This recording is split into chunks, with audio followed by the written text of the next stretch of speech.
Jadi alhamdulillah juga hari ini kita sambung pembacaan kitab kita daripada kitab karangan Syekh Abdul Qadir Isa rahimahullah bertajuk Haqaiq An-Tasawuf yang telah diterjemahkan oleh Mustafa Husni At-Tayyib. Jadi kita sambung lagi bab hak besar kita masih lagi duduk dalam suhbah. Jadi mereka yang nak menjalani ilmu tasawuf peringkat ihsan setelah melalui dan mengamalkan rukun Islam dan rukun iman yang tidak boleh kita tinggal, dan kita perlu tajdid sentiasa dari sudut ilmu tauhid kita tadi. Tajdid itu maksudnya perbaharui keimanan, kekuatan, keyakinan kita kepada Allah Subhanahu Wa Taala dengan la ilaha illallah. Maka kita kena juga belajar ilmu ihsan, yang mana dikenali ilmu ihsan ini adalah ilmu tasawuf. Jadi kita sudah masuk bab as-suhbah dan sudah ada dalil-dalil daripada Al-Quran dan hadis. Dan 2-3 minggu lepas dah. 2 minggu lepas ni saya tak marilah pasal cuti dah, cuti Christmas. Jadi ini minggu bulan pertama, bulan kita tahun baru 2021.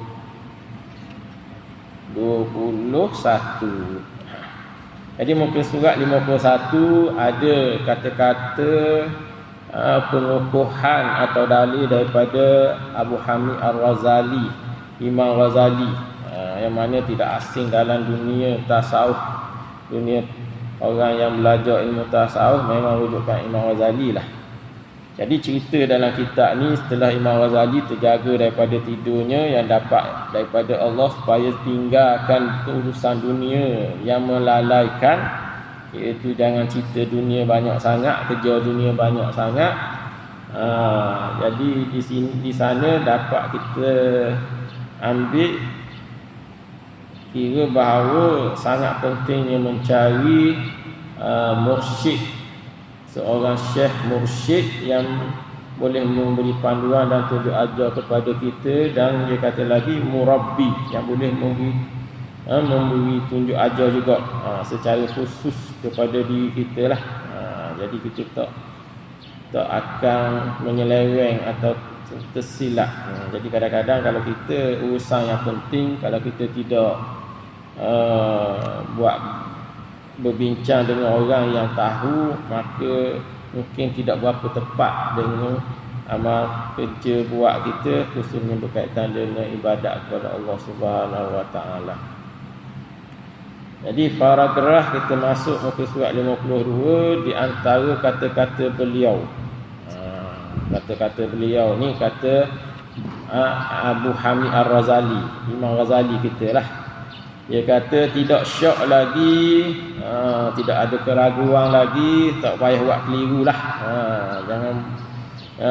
Jangan ada ragu-ragu di hati itu bahawa seorang murid yang menuntut mencari keredaan Allah, mencari ilmu, berhajat kepada syekh.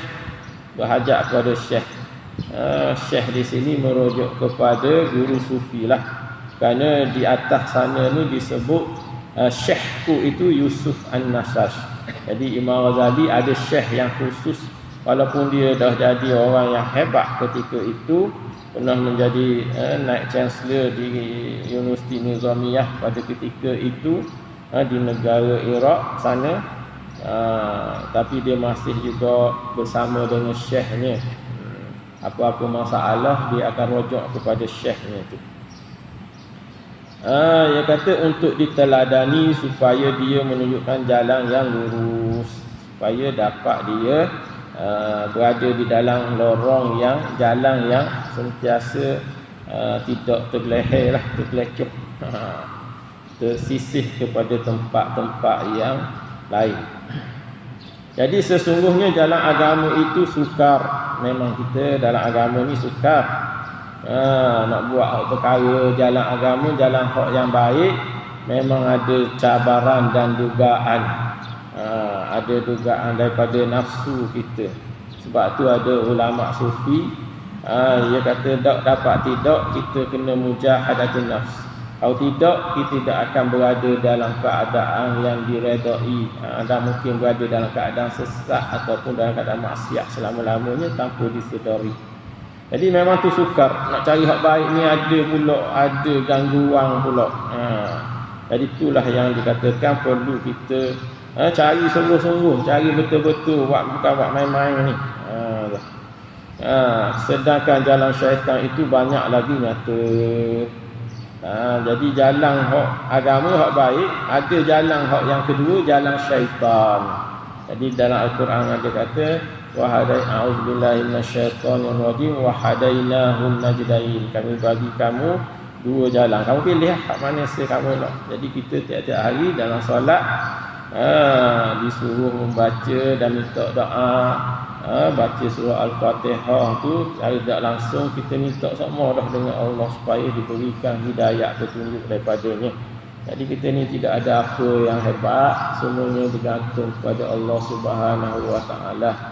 Jadi apabila dah diberi hidayah, maka kita perlulah melaksanakan apa yang telah kita terima tadi dari segi kebaikan. Cuma jalan syaitan itu banyak lagi nyata. Bahaya syaitan ni kita kena tahu siapakah itu syaitan. Mungkin ramai dah kenal, tapi kita nak tahu syaitan ni kita kena rujuk juga kepada Al-Quran, cerita daripada Allah Subhanahu Wa Taala, tak boleh reka-reka gitu je. Jadi tanpa diragui, barang siapa yang tidak dipimpin oleh syaitan, oleh syekh, ia berarti situ. Tanpa diragui, barang siapa yang tidak dipimpin oleh syaitan, bimbang. Kita ingat kita hebat, sebenarnya dalam keadaan kehebatan tu takut geleceh hati kita tu tadi. Syaitan yang akan memandu mereka ke jalannya. Sebab tu kadang-kadang banyak kata-kata tipu muslihat. Dia buat mula-mula mungkin hak molek, tapi sebenarnya ada benda yang dia nak peling, nak suruh kita lari daripada jalan yang asal, yang hak molek tu buat dah. Dah. Tiap-tiap hari mari searching, mari tu tiba-tiba dia mari kat buah-buah hak yang tak molek tu, hak tu kena benar, pastilah hak tu lah kita kena sentiasa mengelaknya. Jadi sesiapa yang melalui jalan lembah yang membinasakan tanpa berwaspada, jadi siapa jalan seorang tu, sesungguhnya dia membahayakan diri sendiri dan membinasa. Kadang-kadang membiarkan dirinya tu ke arah kebinasaan. Sebab itulah kalau kita nak pergi jalan mana-mana pun, moleknya kita berteman. Tak? Kata tok saya, ibarat orang yang jalan seorang ni ibarat orang mati. Kalau mati tak ada orang nak tolong dah begitu. Kalau orang yang berjalan dua orang tu, dia kata macam orang sakit. Kalau orang tu sakit, ada kawan lagi yang tolong. Tapi kalau nak orang jadi yang sehat, yang moleknya, kena duduk dalam satu jemaah, paling kurang 3 orang. Nabi pun bersabda, kalau jalan 3 orang, latih seorang jadi ketua. Boleh buat berbincang, dia yang buat keputusan. Waktu moleknya. Jadi penting jadi seorang yang berilmu, kena dilantik menjadi ketua.